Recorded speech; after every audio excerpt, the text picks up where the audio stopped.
Hello and welcome to Abide Scripts. My name is Jess. Today I'm going to show you how I paint these three paintings with watercolor. We're only going to use three colors, which keeps things nice and simple. The first is this Payne's Gray by Winsor Newton. The second is this green that I got from a friend from a yard sale, and it's called light green. The third is cadmium yellow deep. So those are the three colors. You don't need to use these colors. You can use any color you want. So you just want to wet your paper, get it all nice and damp, and then you're going to put pigment straight from the tube onto a palette knife.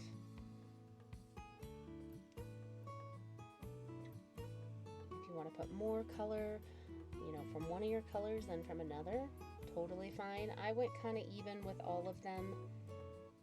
What's so fun about this technique, and I don't have a name for it, maybe there's one out there, and maybe you can help me name it. I just think of it as the smushy palette knife painting technique.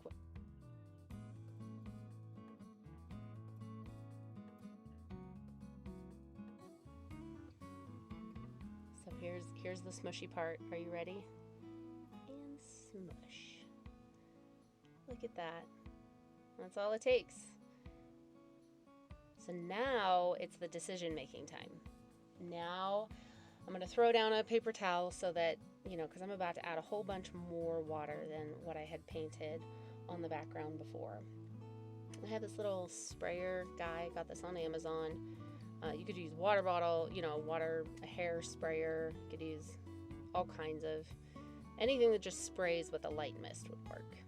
So you'll notice as I added the water, it took the pigment downstream. And that blue on the left hand side, it really took off right away. Here you're going to see the green starts to flow a little bit, and really you're not entirely in control of what the color is going to do, but you can kind of manipulate it. So if you turn it on its side, or you turn it to the other side, you kind of use gravity and the flow of the water. I'll also dab the edge of my painting on that paper towel quite a bit just to catch the overflow. Here I'm spraying specifically to try to get that yellow to move. There's a lot of adjusting it. So some people really don't like to deal with your paper curling because when it gets wet, it curls. Oh, and I forgot to mention I'm using Arches watercolor paper. It's my absolute favorite. I don't mind the paper curling. Here I'm showing you my favorite watercolor my favorite watercolor brush. And it's hanging on by a thread. Like it is not staying on that handle very well. The bristles are all sprawled out, but that's what I love about it. It was not, it was like a starter brush kit, and I've used it for years now, and the bristles have gotten pretty messed up, and so that's what I like about it. It gives a lot of variation. So here I'm painting in a pine tree. The intention is that pine tree is going to be kind of in the background. So what happens is if there's lots of water on your paper and you add paint, you add watercolor paint, it's going to spread out in kind of the ratio of how much water you have. So the more water, the more it'll spread. The less water, the less it'll spread. This technique is called wet on wet. So my wet paint is going on my wet paper. And then if I want to paint some trees that have more detail and don't spread out quite as much, then I'm going to go wet paint on kind of damp paper. And as I go, it gets, the paper starts drying out. So I try to be mindful of that timing as I go. And that's just something you would gain with experience. My best watercolor tip to get better at watercolor is to just do it, is to just paint as often as you possibly can, because you're going to learn some of these things and they're going to become super intuitive over time. I painted this tree and it was just so bright. I wanted to kind of dull it up a little bit. So I grabbed some of that Payne's Gray from off of the page there on the right and just kind of added it to the green, kind of covering it up. Hopefully there's enough water there that it's going to mix right there on the paper. When I picked these three colors out before filming, I grabbed this green, and I just was thinking it was a little bit more of a natural green color. It's quite bright. I'm not too much of a bright colors painter. Like this Payne's Gray here is my absolute favorite watercolor pigment right now. So I really like more of the muted colors. I was showing you there on the edge. I will add scripture to this painting later, and I kind of forgot to leave the layout of this one to where I could put it in the center. So I'll probably just put the scripture over in that area that's more yellow and kind of have it go from the top down to that left-hand corner.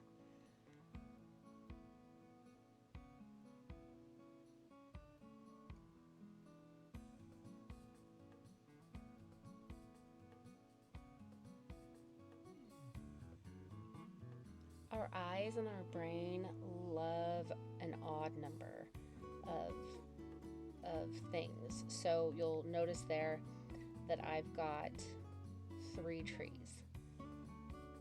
Yes, there's some yellow ones, but they're so in the background that, you know, I wouldn't count those as objects that your eye is processing, your brain is processing. 1, 2, 3.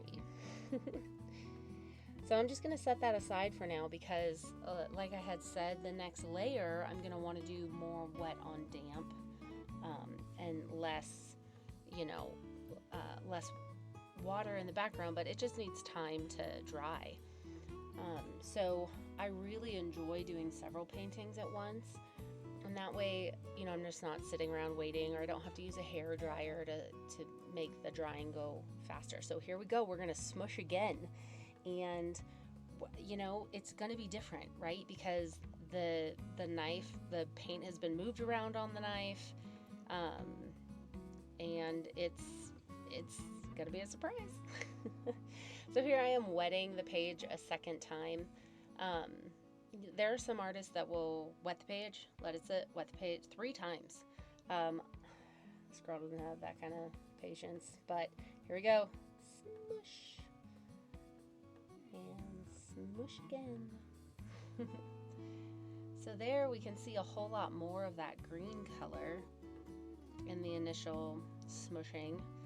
So I have my water bottle out again. So far, the paint has gone down this page just from gravity. And that's starting to kind of look like grass. I'm going for, you saw the finished products in the very beginning of the video. So this one is the one that has that more of an oak tree on it, and so I didn't want the pigment to bleed too much because I kind of wanted it to look like grass at the bottom there.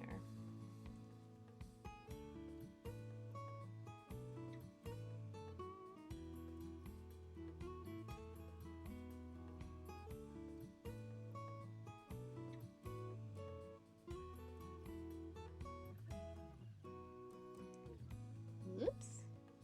So we're just going to set that one aside. Again, just letting the gravity continue to pull the pigment down, but it's very gentle because I didn't want to use more water. So then just letting gravity do its thing. And this one, we got to get it wet. And now see my palette brush? Before you could see a bunch of yellow on there. And now it just looks like blue and green. And so this is what I love. I mean, I love surprises. You just don't know what you're gonna get, and you're kind of painting on the fly. Like, I had a little bit of an idea of what I wanted to do, but I mean, not at all. Like, I didn't have a layout, I didn't have a plan, and so this is just really a way that you can play with your paint and start to get more comfortable with it, see what it can do. Just checking on that one again. Oh, and then sadly my camera, my top view turned off and I didn't know it. So we're going to be looking at the paintings from this angle for a little bit here. All right, so I just used the rest of what was on my palette knife. And look at that, it looks more like a bunch of that green and some blue, like there is hardly any yellow in this painting. And that's okay. So this one I was thinking that I'd like to pull some clouds out from the sky. So I'm really going for it with the water because I want that pigment to get all the way to the top of the painting. Look at that, isn't that just so pretty? This is really fun to watch on a time lapse because it happens so quickly on a time lapse. It's quite mesmerizing.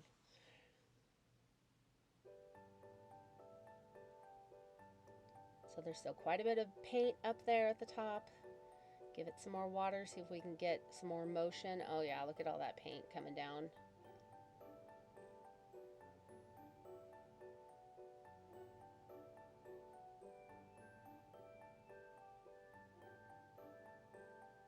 Turning it side to side, just kind of want to get that color all over the place.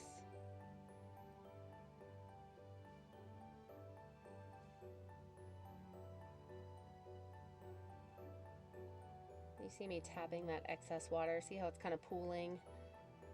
So when you tap it on your paper towel, here we go, then you don't end up getting, you know, it's more of a fade at the top instead of a pool of color.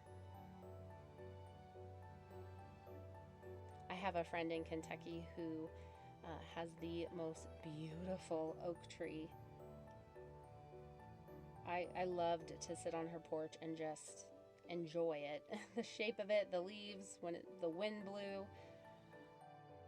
I was fortunate enough to get to homeschool my kids while they were little, and we did the Charlotte Mason method, and really that's what kind of introduced watercolor to me, because Charlotte Mason was all about that watercolor and nature studies, and it really caused me to look more closely at God's creation. It is just so incredible, and it just causes me to worship him. It causes me to be in awe of what he's created. Where I got the paint for this tree was just right there on the bottom of the painting. I just borrowed from the bottom. So here I'm not adding a trunk yet. I want to let it kind of dry some more because the trunk needs to have some detail, and maybe I'll put some, you know, leaves up over the trunk and the branches. Okay, here we go. Now it's time to pull out some clouds with that paper towel. So I like round. I think, you know, when I think of clouds, I kind of think they're round. They're definitely, what I love about clouds is like you just can't get it wrong. Now I've made some weird clouds that I'm like, that's certainly not right, but it's not wrong because there's so many different formations and there's so many different, you know, clouds are just endless. We live in Colorado now. We're not in Kentucky any longer, and oh my word, the cloud formations in this state are breathtaking. I am like every evening when we drive home, to get home we have to come up on this big hill and we see all the mountains and the clouds, and it is a really pretty drive home. And so I asked my husband, I was like, do you remember when we lived in California? So I grew up in California, but I was like, do you remember, because he and I lived there for a year together, do you remember there being clouds like this in California? He's like, oh no, like, no, these kinds of clouds did not form in California where we were at in San Diego. So it's like, okay, it's not just me. I'm not, I'm not just lacking memory here. Like, man, the clouds are beautiful here. So I just pulled pigment off in a way that looked like a cloud to me. Now I realize that the sky is not green, you know, or if it is, you know, you're in trouble. There's a huge storm coming. But, you know, this is on the edge of abstract, so I just went for it. So here is where I was talking about doing more that wet on damp. So my paper, this is the first one that we worked on, and my paper is dried quite a bit. You can see there I'm borrowing from the yellow from the page there. And sometimes I like to draw trees upside down. Still, you know, just an upside down triangle at that point. It helps me not to paint my trees all exactly the same if I turn it, you know, to a different orientation.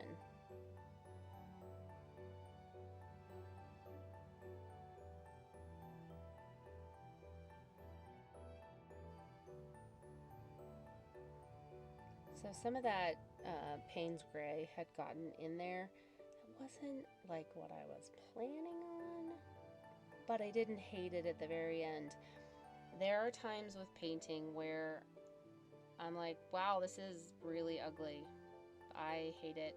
I should throw it away now. And I have found that if I'll just keep going through the ugly stage, sometimes you come out on the other end and it's just awesome. I really wanted some of that pure yellow, so I just went on and took it straight from the bottle. Just got a little bit of water. You can kind of see my brush better at this angle. I don't know, can you see that? It's like super frayed and awesome. So there we go. We got a little bit of a darker, and you can see there's a little bit more detail. It's not as diffused and spread out. So that gives the illusion that the tree is closer. The ones that have faded, you can really see that taller yellow tree, you know, really spread out as the water dried. Kind of looks misty. I like that. And here, you know, again, there's an odd number. There's 1, 2, 3 darker trees, and then, you know, 2 more of the lighter trees, giving us, you know, 5 very distinct trees.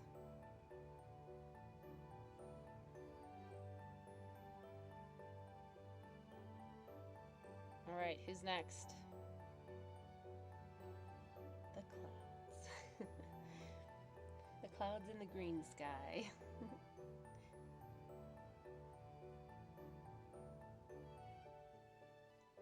So I decided to go on and get more paint out of... No, I did not. Okay, so I thought of getting paint out of that too, but then looked over at this first painting that I did, and it just still had a ton of paint on it. So I was like, well, I might as well use what I already have. It's not going to affect what, you know, the final look of that first painting. Get a little sip of coffee. I drink my coffee black. Anybody else? I used to put so much cream and sugar in it, and it just made me feel gross. So my husband said, just try it black for a week. Just try just straight coffee, and you're gonna love it. And I do, but you know what it's done is it's turned me into a coffee snob, because now I can taste it.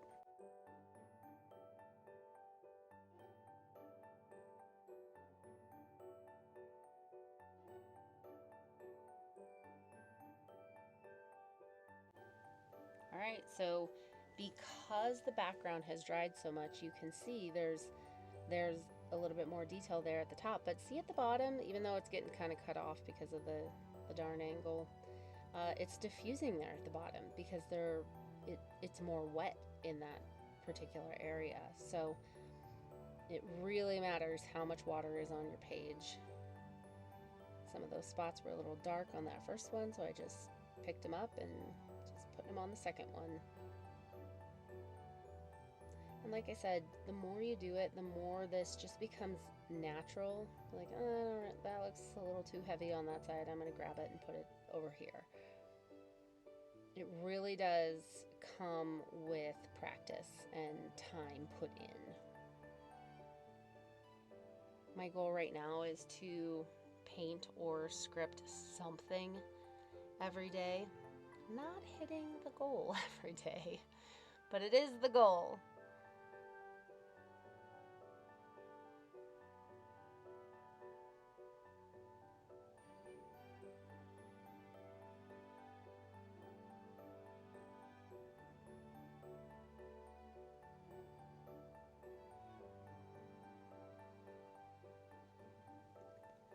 As as I paint these trees, I just want to say thank you. If you have subscribed to my channel, if you're the first 170 people that subscribed before I even had one video out, thank you so much. Every single one of you just encouraged my heart so much, and it felt like each subscription was like just cheering me on, like, do it, it's worth it. You can do it. And so thank you to all 170 of you. I do pray for you. I think of, you know, you say followers or subscribers, like, I'm very aware that you are a person on the other end of the computer, and I'm very thankful for your support. And even if I never get to meet you in real life, I've committed to praying for each of my followers. And so thank you. You are prayed for today. Just continuing to borrow paint from that other painting. You'll notice my layout there, it's very bottom heavy, and that's because I intend to put scripture at the top, like I had talked about earlier.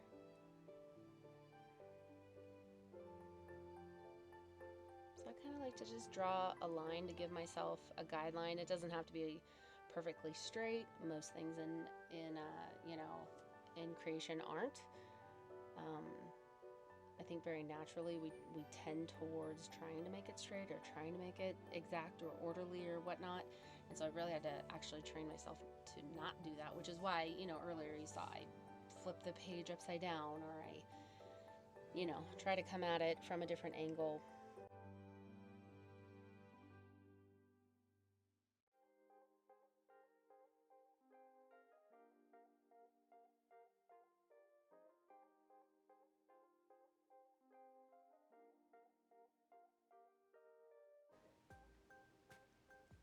We're going back to the A roll, thank goodness, from the top, but we're also going back to this oak tree. So I have a fine detail brush. My daughter gave this to me for my Christmas present in my stocking this last year. I've never had fine detail brushes before, so I've been doing this a decade, you guys. I started with cheap watercolor paint on copy paper. I didn't even know watercolor paint could do. Look at on the right hand side, the right of my hand, look at what that paint is doing. It's gorgeous. That doesn't happen on copy paper.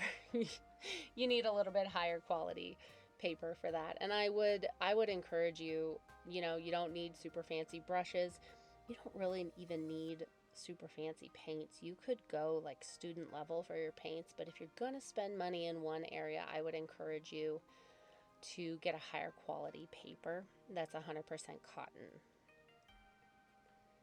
Okay, so that's starting to look like a tree. We're going to borrow a little bit of paint from over here on the side. So I decided to go on and do another layer of leaves. The ones that I put down originally, they diffused quite a bit, so they kind of looked like they were in the background. And so now, just grabbing some paint from the bottom of that painting, I'm putting a little bit more detail up over front of the branches, the front of the branches. There we go.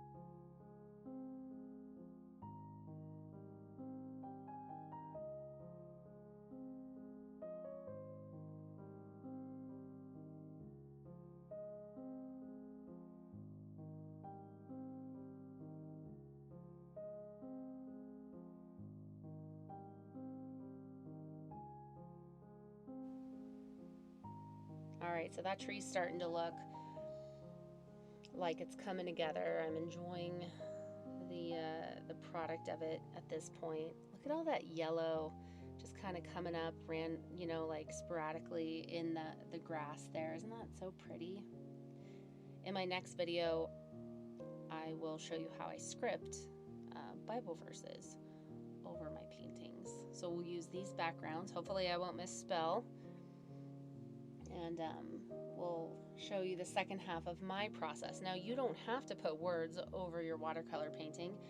I don't even think that's really a super common practice. It's just something that I have fallen in love with doing. And, you know, I just want to share what I do on this channel. So I want to thank you so much for, if you made it to the end, thank you. And leave in the comments below any suggestions you have, anything you would like to see. If you have a name for that smushy palette paint style, if you can help me come up with a better name than that, I do that quite a bit. I really like that style. But there you go. 1, 2, 3. I hope you guys have a blessed day, and we'll see you here next time. Over and out.